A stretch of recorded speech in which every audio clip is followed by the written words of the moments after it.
बहुत बहुत स्वागत है दोस्तों। मैं धीरज हेगड़े इन्वेस्टमेंट एकेडमी की तरफ से आप तक एक गुड न्यूज़ मैंने पहुंचाया था मेरे शॉर्ट स्टोरी में कि मैं 10 ऐसे फाइनेंशियल डिलेमास के आंसर देने वाला हूं, सोल्यूशन देने वाला हूं जो हमने इस साल में मोस्ट कॉमनली देखा है। बहुत सारे लोगों के मन में ये सवाल उठा था, तो ये फाइनेंशियल डिलेमास को सॉल्व करने के लिए मैंने एक सीरीज़ बनाई है और उस सीरीज़ का आज ये पहला वीडियो है जहाँ पर हम बात करने वाले should you invest in direct equities और mutual funds.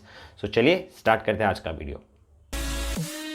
First thing first दोस्तों, देखिए जब भी एक बिल्डिंग बनाते हैं तो मान के चलते एक 20 माले की बिल्डिंग है तो स्ट्रेट अवे पहले 20th फ्लोर नहीं कंस्ट्रक्ट किया जाता है।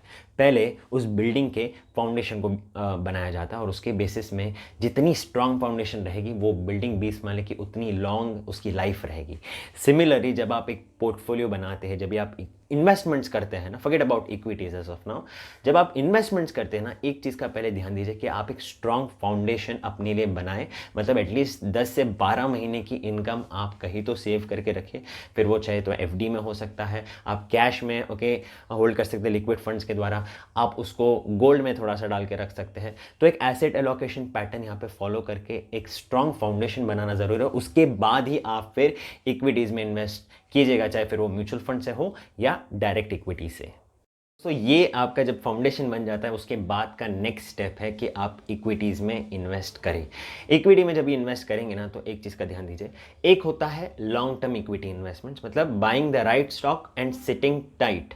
तो ये सारे इन्वेस्टमेंट जो आप अपने लॉन्ग टर्म गोल्स के लिए करते हैं, चाहे फिर वो रिटायरमेंट के लिए हो या अगर आपके बच्चे अभी छोटे हैं उनके एजुकेशन के पॉइंट ऑफ व्यू से हो, तो अगर आप एक बिगिनर हो, मतलब अगर आप एक ले इन्वेस्टर हो, आपको ज़्यादा आइडिया नहीं इक्विटीज़ कैसे फंक्शन करता है, तो मेरी बात ध्यान से सुनिएगा। 80% ऑफ योर इन्वेस्टेबल सरप्लस जो आप इक्विटीज़ में लगाना चाहते हैं ना, 80% of it should go into equity mutual funds and rest 20% you can invest in direct stocks. तो बिगिनर इन्वेस्टर को 80% क्यों लगाना चाहिए म्यूचुअल फंड्स में, अब मैं उसका जवाब देना चाहूँगा। देखिए दोस्तों, म्यूचुअल फंड क्या करता है, it's a collective investment vehicle जहाँ पर छोटे इन्वेस्टर्स पार्टिसिपेट करते हैं, एक फंड बनता है और वो फंड फिर इन्वेस्ट करता है एक पोर्टफोलियो में। और ये जो पोर्टफोलियो है दोस्तों, this is a well researched portfolio handled by a seasoned fund manager जिनका एक्सपर्टीज़ रहता है कुछ 10, 15 या 20 सालों का। तो इतने बड़े जो इक्विटी के जो दिग्गज होते हैं, जो कि एक बहुत बेस्ट ब्रेन्स होते हैं, बेस्ट माइंड्स होते हैं, जब ये पोर्टफोलियो हैंडल करते हैं ना तो इनका एक प्रोसेस रहता है जो उसको फॉलो करते हैं। तो इसमें फ़ायदा बिगिनर्स के लिए क्या रहेगा कि आपको बिल्कुल भी किसी तरीके का कोई रिसर्च नहीं करना है, कोई हेडेक नहीं पालना है कि कौन सा स्टॉक खरीदे कौन सा स्टॉक बेचे, ये सब फंड मैनेजर आपके बिहाफ में करेगा। Obviously now there is a cost involve into it, because आप जब भी कोई सर्विस हायर करेंगे तो उसका आपको कॉस्ट तो पे करना पड़ेगा ही। बट मैं इतना ही कहना चाहूँगा कि जब आप तैयार नहीं हो ना डायरेक्ट इक्विटी में इन्वेस्ट करने के लिए, और तैयार होने की जो मैं बात यहाँ पर कर रहा हूँ, मेरा मतलब ये है कि अगर आपके पास सफिशिएंट टाइम नहीं है, देखिए इक्विटी में इन्वेस्ट करने के लिए, डायरेक्ट इक्विटी में खास करके इन्वेस्ट करने के लिए आपके पास पहले तो सबसे बड़ा काम ये होना चाहिए कि आपके पास कोई काम नहीं होना चाहिए। जी हाँ दोस्तों, आपको कम्प्लीटली फ्री रहना पड़ेगा। अगर आप फ्री हो तभी आप इक्विटी में, डायरेक्ट इक्विटी में इन्वेस्ट कर सकते हो। और इसके साथ ही साथ आपको खुद की फंडामेंटल रिसर्च करने की आपको कला सीखनी पड़ेगी। इसके साथ ही साथ आपको ये भी देखना पड़ेगा कि आपके पास प्रॉपर सेटअप है या नहीं, जिससे आप रेगुलरली मॉनिटर करो, जिससे आप रेगुलरली बाई सेल कर पाओ। ये सारी जो चीज़ें हैं, इसी से एक सक्सेसफुल इक्विटी इन्वेस्ट बनते हैं। तो अगर आप डायरेक्ट इक्विटी में ये सारी चीज़ें अप्लाई करके पार्टिसिपेट नहीं कर सकते, then mutual fund is the right way to adopt equity investments, and that is the reason 80% of your money should get into equity mutual funds for long run if you are a beginner.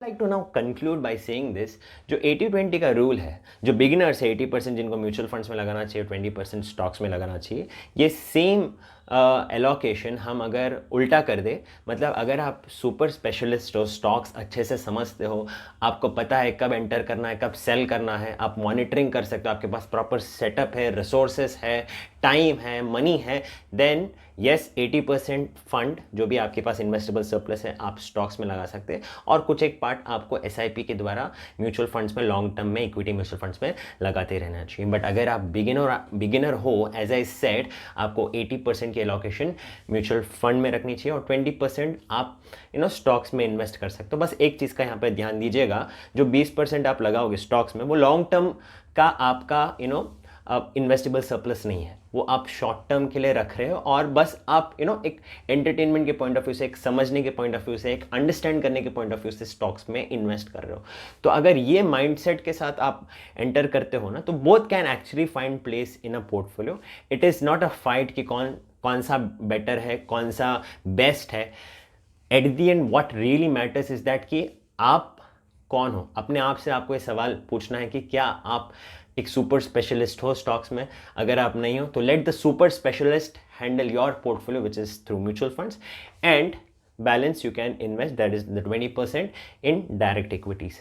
सो उम्मीद करता हूं दोस्तों ये video आपको काफ़ी अच्छा लगा होगा in order to understand that which is suitable for you. अगर पसंद आए तो लाइक बटन हिट करना ना भूलें, और अगर आप मेरे चैनल में नए आए हो तो फिर प्लीज़ चैनल को सब्सक्राइब कीजिए, बिकॉज और आने वाले 9 वीडियोस है इसी साल में, मतलब दिसंबर 31 के अंदर मैं आपको ये सारे 9 सवाल है जो मैंने फिगर आउट किए हैं, जो फाइनेंशियल डिलेमास है बहुत सारे लोगों के, इसको मैं एड्रेस करने वाला हूँ। सो मैं नहीं चाहता हूँ आप कोई भी वीडियो मिस करें, तो प्लीज़ चैनल को सब्सक्राइब करके बेल आइकन प्रेस कीजिए सो दैट इमीडिएटली नोटिफिकेशन आपको यूट्यूब से आ जाएगा। So thank you so much my friends for giving me your valuable time. This is Dheeraj signing off from Hegde investment academy. जय हिंद।